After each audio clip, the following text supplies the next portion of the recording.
तरह अखां दे विच अथरू लैके एक किसान अपना नरमे की फसल वाह रहा है। स्प्रेहां कीतियां चलो ऐ सीगा भी कुछ ना कुछ तो होवे जी। हाँ ये तो है। हाँ चलो खर्चा वर्चा पूरा हो जाता फिर भी चल आप मन लेंगे पिछों गरीब किसान है जी वो कित्थों जाऊगा जिन्हें ठेके ते लेता इन्ना खर्चा करके वो तो ठेका भी नहीं वापस होना चाहिए। 50-60% तो इदों पहले करजाई हो चुके हैं जी किसान को लॉकडाउन का करके हो गए कुछ फसलों की मार करके हो गए जी।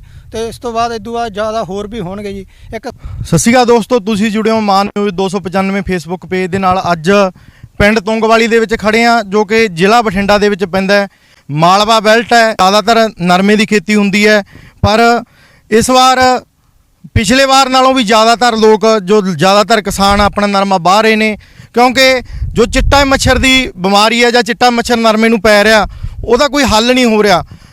कंपनियां पैसटीसाइड वाले दावा कर रहे हैं, सारिया कंपनियां दावा कर रही हैं कि साडी भी दवाई वरतो चिट्टा मच्छर नहीं आऊगा, गुलाबी सुंडी नहीं आऊगी।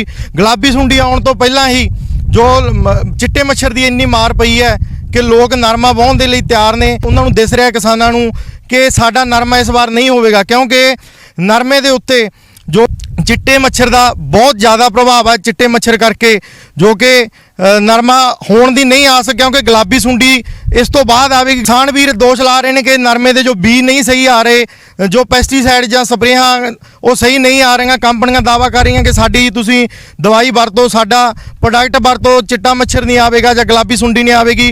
पर तुहानूं दिखावांगे किसान वीर इत्थे अपना पुत्तां वांगू पाली फसल जो कि बाउण नूं तैयार है बाह रहे ने। तुहानूं दिखावांगे किसान वीरां नाल भी गल करावांगे। सो अपने नाल किसान वीर है जो अज नरमा बाह रहे ने, उन्हां नाल गलबात करांगे क्यों ਇਹੋ जी की प्रॉब्लम आ गई नरमे दे विच जो ਉਹ अपनी पुत्तां वांगू पाली फसल जो बाउण नूं तैयार ने। आपां गलबात करांगे। सत श्री अकाल बाई। सत श्री अकाल बाई जी। की नाम है जी? नाम मेरा वकील सिंह, पिंड तुंगवाली जी, जिला बठिंडा जी। ਅੱਜ ਤੁਸੀਂ ਮੈਂ ਦੇਖ ਰਿਹਾ ਕਿ ਨਰਮੇ ਦੀ ਫਸਲ ਤੁਸੀਂ ਵਾਹ ਰਹੇ ਹੋ, ਇਹਦਾ ਕੀ ਪ੍ਰੋਬਲਮ ਆ ਗਈ ਨਰਮੇ ਦੇ ਵਿੱਚ ਜੋ ਫਸਲ ਵਾਹੁਣ ਨੂੰ ਤਿਆਰੀ? ਪ੍ਰੋਬਲਮ ਤਾਂ ਇਹ ਹੈ ਜੀ ਹਜੇ ਗੁਲਾਬੀ ਸੁੰਡੀ ਦਾ ਅਟੈਕ ਤਾਂ ਬਾਅਦ ਚ ਆਉਣਾ ਜੀ। ਉਦੋਂ ਪਹਿਲਾਂ ਚਿੱਟੇ ਮੱਛਰ ਨੇ ਬੁਰਾ ਹਾਲ ਕਰ ਰੱਖਿਆ ਜੀ। ਉਦੋਂ ਪਹਿਲਾਂ 2-3 ਸਪਰੇਆਂ ਵੀ ਕਰ ਚੁੱਕੇ ਹਾਂ ਪਰ ਕੋਈ ਕੰਟਰੋਲ ਨਹੀਂ ਹੋਇਆ ਜੀ।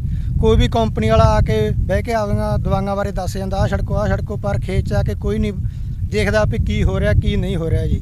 ਠੀਕ ਆ, ਕੰਪਨੀ ਵਾਲੇ ਆਉਂਦੇ ਆ ਬਸ ਉਹ ਆਪਦੇ ਕਿਤੇ ਸਾਂਝੀ ਜਗ੍ਹਾ 'ਚ ਪ੍ਰੋਗਰਾਮ ਰੱਖਦੇ ਆ ਤੇ ਦੱਸ ਜਾਂਦੇ ਵੀ ਆਹ ਸਪਰੇਅ ਕਰੋ, ਆਹ ਰੇਟ ਪਊਗੀ, ਐਂ ਪਊਗੀ, ਪਰ ਉਸ ਤੋਂ ਬਾਅਦ ਕੋਈ ਨਹੀਂ ਗੇੜਾ ਮਾਰਦਾ ਜੀ। ਇਸ ਕਰਕੇ ਹੁਣ ਚਿੱਟੇ ਮੱਛਰ ਨੇ ਇੰਨਾ ਬੁਰਾ ਹਾਲ ਕੀਤਾ ਹੋਇਆ ਜੀ। ਤੁਸੀਂ ਆਪ ਹੀ ਦੇਖ ਸਕਦੇ ਹੋ ਵੀ ਐਡਾ ਨਰਮਾ ਨਹੀਂ ਕਿਹਦਾ ਵਾਹੁਣ ਨੂੰ ਜੀ ਕਰਦਾ ਜੀ। ਸਿਰਫ ਇਸ ਕਰਕੇ ਕਿ ਖਰਚਾ ਜ਼ਿਆਦਾ ਪੈ ਰਿਹਾ। ਇਦੋਂ ਪਹਿਲਾਂ 2-3 ਸਪਰੇਆਂ ਵੀ ਕਰਤੀਆਂ, ਹੋਰ ਵੀ ਖਰਚੇ ਪੈ ਗਏ, ਬੀਜ ਦਾ ਵੀ ਖਰਚਾ ਪੈ ਗਿਆ ਜੀ, ਗੁੱਡ ਗੜਾਈ ਦਾ ਹੋ ਗਿਆ, ਹਲ ਮਾਰੇ ਵਾਹ ਵਹਾਈ ਦਾ, ਪਰ ਇਸ ਤੋਂ ਬਾਅਦ ਲੱਗ ਰਿਹਾ ਵੀ ਨਰਮਾ ਕਾਮਯਾਬ ਨਹੀਂ ਹੋ ਰਿਹਾ ਜੀ। ਸੋ ਬੀ ਤੁਸੀਂ ਕਿਹੜੀ ਕੰਪਨੀ ਦਾ ਜਾਂ ਕਿੱਥੋਂ ਖਰੀਦਿਆ ਸੀਗਾ ਜੀ? ਬੀ ਪੁੱਚੋ ਮੰਡੀ ਤੋਂ ਲਿਆਂਦਾ ਸੀ। ਇਹ ਬੀ ਹੈਗਾ ਆਪਣਾ 773 ਜੀ। ਹਾਂ। ਸੋ ਤੁਸੀਂ ਸਰਕਾਰ ਅੱਗੇ ਕੀ ਮੰਗ ਕਰੋਗੇ? ਸਰਕਾਰ ਅੱਗੇ ਤਾਂ ਇਹੀ ਮੰਗ ਹੈ ਜੀ ਚੰਗੀਆਂ ਸਪਰੇਹਾਂ ਆਉਣ, ਚੰਗੇ ਬੀ ਆਉਣ ਜੀ। ਠੀਕ ਹੈ ਜੀ, ਜਿਹੜੇ ਮੰਨ ਲਓ ਕੰਪਨੀਆਂ ਵਾਲੇ ਨਕਲੀ ਬੀ ਭੇਜਦੇ ਆ ਜਾਂ ਨਕਲੀ ਸਪਰੇਹਾਂ ਭੇਜਦੇ ਉਹਨਾਂ 'ਤੇ ਕਾਰਵਾਈ ਕੀਤੀ ਜਾਵੇ, ਅੱਗੇ ਤੋਂ ਇਹ ਹਾਲ ਨਾ ਹੋਵੇ ਜੀ। ਤੇ ਆਪਣਾ ਹਲ ਜੋ ਤੁਸੀਂ ਖੇਤੀਬਾੜੀ ਵਿਭਾਗ ਦੇ ਨਾਲ ਕੋਈ ਗੱਲਬਾਤ ਕਰਨ ਦੀ ਕੋਸ਼ਿਸ਼ ਕੀਤੀ? ਨਹੀਂ ਜੀ, ਕੋਈ ਗੱਲ ਨਹੀਂ ਕੀਤੀ ਜੀ। ਆਪਣੇ ਪਿੰਡ 'ਚ 1-2 ਮੇਲੇ ਲੱਗੇ ਸੀਗੇ, ਉੱਥੇ ਤੁਹਾਨੂੰ ਪਤਾ ਹੀ ਹੋਣਾ ਮੰਦਿਰ 'ਚ ਆਪਣੇ, ਪਰ ਉਹ ਅੱਡੋ-ਅੱਡੀ ਕੰਪਨੀ ਵਾਲੇ ਆਪ ਦਾ ਦੱਸ ਜਾਂਦੇ ਆਹ ਸਪਰੇਅ ਕਰ ਲਓ, ਆਹ ਸਪਰੇਅ ਕਰ ਲਓ, ਪਰ ਕੋਈ ਫਾਇਦਾ ਨਹੀਂ ਹੋਇਆ ਜੀ। ਸਪਰੇਆਂ ਵੀ ਕਰਤੀਆਂ 2-3, ਪਰ ਖੇਤ 'ਚ ਆ ਕੇ ਕੋਈ ਨਹੀਂ ਦੇਖ ਰਿਹਾ। ਉੱਥੇ ਸਿਰਫ ਆਪ ਦਾ ਮਕਸਦ ਪੂਰਾ ਕਰ ਜਾਂਦੇ, ਸਿਰਫ ਪੈਸੇ ਮਾਰੇ ਤੇ ਸਪਰੇਆਂ ਵੇਚਣ ਵਾਸਤੇ। ਤੁਸੀਂ ਜ਼ਿੰਮੇਵਾਰ ਕਿਸ ਨੂੰ ਠਹਿਰਾਉਣੇ ਹੋ ਇਸ ਦਾ ਜੋ ਮਾੜੇ ਬੀ ਆ ਰਹੇ ਨੇ ਜਾਂ ਸਪਰੇਆਂ, ਇਸ ਜ਼ਿੰਮੇਵਾਰ ਕਿਸ? ਜ਼ਿੰਮੇਵਾਰ ਤਾਂ ਜੀ ਮੇਨ ਤਾਂ ਸਰਕਾਰ ਹੀ ਹੈ ਜੀ। ਸਰਕਾਰ ਕੰਪਨੀ ਵਾਲਿਆਂ ਨੂੰ ਨੱਥ ਪਾ ਕੇ ਰੱਖੇ, ਠੀਕ ਆ, ਉਹਨਾਂ ਦੀ ਮਿਲੀ ਭੁਗਤ ਨਾ ਹੋਵੇ ਤਾਂ ਆਪੇ ਚੰਗੇ ਬੀ ਆਉਣ, ਚੰਗੀਆਂ ਸਪਰੇਆਂ ਆਉਣ, ਫਸਲ ਆਟੋਮੈਟਿਕ ਹੋਊਗੀ। ਆਪਣੇ ਮਾਲਵਾ ਬੈਲਟ ਦੇ ਵਿੱਚ ਜ਼ਿਆਦਾਤਰ ਨਰਮੇ ਦੀ ਜੋ ਖੇਤੀ ਹੁੰਦੀ ਹੈ, ਜੇ ਨਰਮਾ ਵੀ ਇਸ ਤਰ੍ਹਾਂ ਵਾਹੁਣਾ ਪੈ ਗਿਆ, ਨਰਮੇ ਦੀ ਫਸਲ ਇਸ ਤਰ੍ਹਾਂ ਨਸ਼ਟ ਹੋ ਗਈ ਤਾਂ ਕਿਸਾਨ ਕੋਲੇ ਕੋਈ ਹੱਲ ਨਹੀਂ ਰਹੂਗਾ? ਨਹੀਂ, ਕੋਈ ਹੱਲ ਨਹੀਂ ਜੀ, ਨਰਮੇ ਤੋਂ ਬਿਨਾਂ ਕੋਈ ਹੱਲ ਨਹੀਂ ਜੀ। ਠੀਕ ਹੈ ਜੀ, ਝੋਨਾ ਗਾ, ਝੋਨਾ ਆਪਣੇ ਉਹ ਗੱਲ ਨਹੀਂ ਹੁੰਦੀ, ਬਸ ਇੱਕ ਆਪਾਂ ਮਜਬੂਰੀ ਤੌਰ ਤੇ ਲਾ ਲੈਂਦੇ ਹਾਂ ਕਿਉਂਕਿ ਨਰਮਾ ਹੁਣੋਂ ਹਟ ਗਿਆ, ਪਰ ਝੋਨੇ ਦਾ ਵੀ ਬੁਰਾ ਹਾਲ ਹੀ ਹੈ ਜੀ। ਕਿਸਾਨੀ ਜ਼ਿਆਦਾਤਰ ਨਰਮੇ ਦੇ ਉੱਤੇ ਡਿਪੈਂਡ ਆਪਣੀ ਮਾਲਵਾ ਬੈਲਟ ਦੀ। ਸੋ ਮੇਰੇ ਖਿਆਲ 'ਚ ਜੇ ਇਸੇ ਤਰ੍ਹਾਂ ਹੀ ਨਰਮੇ ਲੋਕ ਵਾਹੁੰਦੇ ਗਏ ਜਾਂ ਫਸਲ ਨਾ ਹੋਈ ਤਾਂ ਕਿਸਾਨ ਜ਼ਿਆਦਾਤਰ ਹੋਰ ਕਰਜ਼ਾਈ ਹੋਣਗੇ। ਹਾਂ ਬਿਲਕੁਲ ਜੀ, ਬਿਲਕੁਲ ਕਰਜ਼ਾਈ ਹੋਣਗੇ ਜੀ। 50-60% ਤਾਂ ਇਦੋਂ ਪਹਿਲਾਂ ਕਰਜ਼ਾਈ ਹੋ ਚੁੱਕਿਆ ਜੀ ਕਿਸਾਨ। ਕੁਛ ਲੋਕਡਾਊਨ ਦਾ ਕਰਕੇ ਹੋ ਗਏ, ਕੁਛ ਫਸਲਾਂ ਦੀ ਮਾਰ ਕਰਕੇ ਹੋ ਗਏ ਜੀ, ਤੇ ਇਸ ਤੋਂ ਬਾਅਦ ਇਦੋਂ ਬਾਅਦ ਜ਼ਿਆਦਾ ਹੋਰ ਵੀ ਹੋਣਗੇ ਜੀ। ਇੱਕ ਸਰਕਾਰ ਕਹਿ ਰਹੀ ਆ ਵੀ ਝੋਨਾ ਨਾ ਲਾਓ, ਝੋਨਾ ਨਾ ਲਾਓ, ਕਿਉਂਕਿ ਹੋਰ ਜ਼ਿਮੀਂਦਾਰ ਕੋਲੇ ਕੋਈ ਹੱਲ ਹੀ ਨਹੀਂ ਜੀ। ਨਰਮਾ ਬੀਜਿਆ ਸੀ, ਠੀਕ ਆ, ਉਹ ਵੀ ਬੇਕਾਰ ਹੋ ਗਿਆ ਜੀ, ਉਹ ਵੀ ਕੋਈ ਮੁਨਾਫੇ ਵਾਲਾ ਧੰਦਾ ਨਹੀਂ ਰਿਹਾ। ਠੀਕ ਆ, ਮਜਬੂਰੀ ਬਸ ਝੋਨਾ ਲਾਉਣਾ ਪੈਂਦਾ, ਉਹ ਜੱਟਾਂ ਦੀ ਮਜਬੂਰੀ ਆ ਜੀ ਹੁਣ। ਤੇ ਇਹ ਨਰਮਾ ਵਾਹ ਕੇ ਫਿਰ ਤੁਸੀਂ ਕੀ ਇਹ 'ਚ ਬੀਜੋਗੇ ਤੁਸੀਂ ਨਰਮਾ? ਕੋਈ ਹੱਲ ਨਹੀਂ ਜੀ, ਬਸ ਝੋਨਾ ਲਾਵਾਂਗੇ ਜੀ, ਜੋ ਹੋ ਜਾਊਗਾ ਬਸ ਠੀਕ ਆ ਜੀ। ਕੋਈ ਹੋਰ ਤਾਂ ਕੋਈ ਹੱਲ ਹੈ ਨਹੀਂ ਜੀ ਇਸ ਦਾ। ਕਿਸੇ ਦਾ ਜੀ ਨਹੀਂ ਕਰਦਾ ਹੁੰਦਾ ਕਿ ਆਪਣੀ ਪੁੱਤਾਂ ਵਾਂਗੂ ਪਾਲੀ ਫਸਲ ਕੋਈ ਬਾਹੇ, ਪਰ ਮਜਬੂਰੀ ਬਸ ਹੋ ਕੇ ਜੋ ਕਿਸਾਨ ਵੀਰ ਆ ਤੁਸੀਂ ਦੇਖ ਸਕਦੇ ਹੋ। ਇਹ ਕਿੰਨੇ ਏਕੜ ਬਾਹਰ ਰਹੇ ਹੋ? 2 ਏਕੜ ਹੈ ਜੀ। 2 ਏਕੜ ਹਾਂਜੀ 2 ਏਕੜ ਇਹੀ ਨਰਮਾ ਸੀ ਜੀ ਆਪਣੇ, 2 ਏਕੜ ਇਹੀ ਬਾਹਰ ਹੈ। ਗਰੀਬ ਕਿਸਾਨ ਹੈ ਜੀ, ਉਹ ਕਿੱਥੋਂ ਜਾਊਗਾ? ਜਿਹਨੇ ਠੇਕੇ ਤੇ ਲਿਆ ਇੰਨਾ ਖਰਚਾ ਕਰਕੇ, ਉਹ ਤਾਂ ਠੇਕਾ ਵੀ ਨਹੀਂ ਵਾਪਸ ਹੋਣਾ। ਠੇਕੇ ਤੇ 60-70 ਹਜ਼ਾਰ ਨੂੰ ਲੈ ਕੇ ਇੰਨਾ ਖਰਚਾ ਕਰਕੇ ਕਿੱਥੋਂ ਪੂਰਾ ਕਰੂ ਜੀ ਕਿਸਾਨ? ਹਰੇਕ ਬੰਦੇ ਨੂੰ ਆਸ ਹੁੰਦੀ ਹੈ ਕਿ ਫਸਲ ਚੰਗੀ ਹੋਵੇਗੀ ਕਿਸੇ ਦਾ, ਪਰ ਬੇਵੱਸ ਹੋਏ ਨੇ ਕਿਸਾਨ, ਕਿਉਂਕਿ ਜਦੋਂ ਇਹਨਾਂ ਨੂੰ ਪਤਾ ਹੈ ਕਿ ਚਿੱਟਾ ਮੱਛਰੀ ਜਦੋਂ ਨਹੀਂ ਰੋਕ ਪਾ ਰਿਹਾ ਤੇ ਗਾਹਾਂ ਗੁਲਾਬੀ ਸੁੰਡੀ ਦੀ ਮਾਰ ਪੈਣੀ ਆ। ਇੰਨੀਆਂ ਸਪਰੇਹਾਂ ਕਰਕੇ, ਇੰਨਾ ਖਰਚ ਕਰਕੇ, ਸੋ ਨਹੀਂ ਕਿਸਾਨ ਦੀ ਪੂਰੀ ਪੈਣੀ।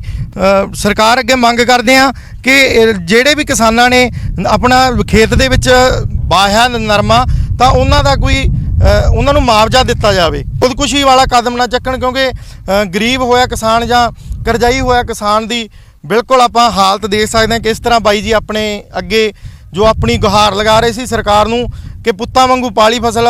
ਤੁਸੀਂ ਦੇਖੋ, ਪਹਿਲਾਂ ਇਸ ਨੂੰ ਵਾਹਿਆ ਕਰਿਆ, ਉਸ ਤੋਂ ਬਾਅਦ ਨਰਮੇ ਦੇ ਮਹਿੰਗੇ ਬੀਜ ਬੀਜੇ, ਸਪਰੇਹਾਂ ਵੀ ਬਾਈ ਜੀ ਦੱਸ ਰਹੇ ਨੇ, ਗੋਡੀ ਵੀ ਪਾਈ, ਕੱਖ ਕੰਡਾ ਵੀ ਮਾਰਿਆ, ਪਰ ਤੁਸੀਂ ਦੇਖ ਸਕਦੇ ਹੋ ਕਿ ਨਰਮਾ ਬਿਲਕੁਲ ਹੋਣ ਦੇ ਨਹੀਂ ਚਾਂਸ। ਨਰਮੇ ਨੂੰ ਬਾਹਰ ਰਹੇ ਨੇ ਕਿਸਾਨ। ਬਾਈ ਫਿਰ ਇਹਨੂੰ ਬਿਮਾਰੀ ਫਿਰ ਮੇਨ ਜਿਹੜੀ ਹੈਗੀ ਉਹ ਚਿੱਟੇ ਤੇਲੇ ਦੀ ਪਈ ਆ? ਹਾਂਜੀ ਮੇਨ ਹੁਣ ਚਿੱਟੇ ਤੇਲੇ ਦੀ ਹੈ ਜੀ। ਅੱਛਾ, ਮੇਨ ਚਿੱਟੇ ਤੇਲੇ ਦੀ ਆ। ਚਿੱਟੇ ਤੇਲੇ ਦੀ ਹੈ ਜੀ।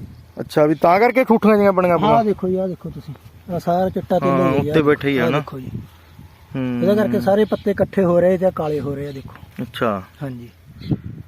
ਸੋ ਵੀ ਮੰਨ ਲਾ ਵੀ ਹੁਣ ਹੋਏ ਹੁੰਦਾ ਨਹੀਂ ਨਰਮਾ? ਨਹੀਂ ਹੁੰਦਾ ਜੀ, ਨਹੀਂ ਹੁੰਦਾ। ਜਦੋਂ ਕੇਰਾ ਇਕੱਠਾ ਹੋ ਜਾਏ ਜੀ, ਮੁੜ ਕੇ ਬਹਾਲ ਕਰਨਾ ਬਹੁਤ ਔਖਾ ਜੀ ਨਰਮਾ। ਤੇ ਸਪਰੇਆਂ ਸਪਰੂਆਂ ਕੀਤੀਆਂ ਤੇ? ਸਪਰੇਆਂ 3 ਸਪਰੇਆਂ ਕਰਤੀਆਂ ਜੀ। 3 ਸਪਰੇਆਂ ਕਰਤੀਆਂ? 3 ਸਪਰੇਆਂ ਕਰਤੀਆਂ ਜੀ। ਅੱਛਾ, 1% ਵੀ ਫਰਕ ਨਹੀਂ ਪਿਆ। ਚਲੋ ਆਪਾਂ ਮੰਨ ਲਈਏ ਵੀ ਸਪਰੇਅ ਕਰਤੀ ਕੋਈ 10-20% ਫਰਕ ਪਵੇ, ਫਿਰ ਤਾਂ ਮੰਨ ਲਈਏ 1% ਵੀ ਫਰਕ ਨਹੀਂ ਪੈਂਦਾ ਜੀ। 1% ਵੀ ਫਰਕ ਨਹੀਂ? 1% ਵੀ ਤੁਸੀਂ ਸੁਬਾਹ ਸਪਰੇਅ ਕਰਕੇ ਸ਼ਾਮ ਨੂੰ ਦੇਖ ਲਓ, ਉਹਨੇ ਫਿਰ। ਅੱਛਾ, ਉਹਨੇ ਫਿਰ।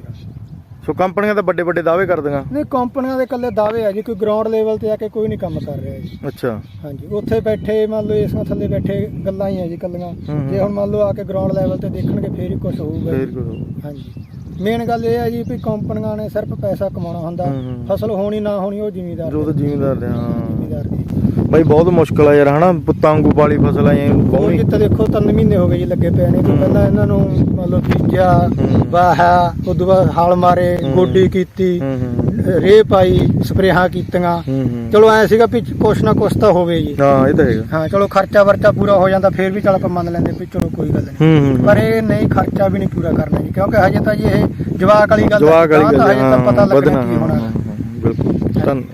ਦੀਆਂ ਵੀਡੀਓ ਦੇਖਣ ਦੇ ਲਈ ਫੋਲੋ ਕਰਨ ਦਾ ਨਾ ਭੁੱਲਣਾ ਮਾਨ ਨਿਊਜ਼ 295 ਫੇਸਬੁੱਕ ਪੇਜ। ਜਿੰਨੇ ਵੀ ਸੱਜਣੇ ਵੀਡੀਓ ਦੇਖਣਗੇ ਵੱਧ ਤੋਂ ਵੱਧ ਸ਼ੇਅਰ ਕਰਿਓ, ਤਾਂ ਕਿ ਕਿਸੇ ਗਰੀਬ ਕਿਸਾਨ ਦਾ ਦਰਬਾਰੇ ਕੋਈ ਗੱਲ ਜਾਵੇ, ਤਾਂ ਕੋਈ ਇਹਨਾਂ ਦਾ ਕੋਈ ਮੁਆਵਜ਼ੇ ਵਗੈਰਾ ਦਾ ਕੋਈ ਹੱਲ ਹੋ ਸਕੇ।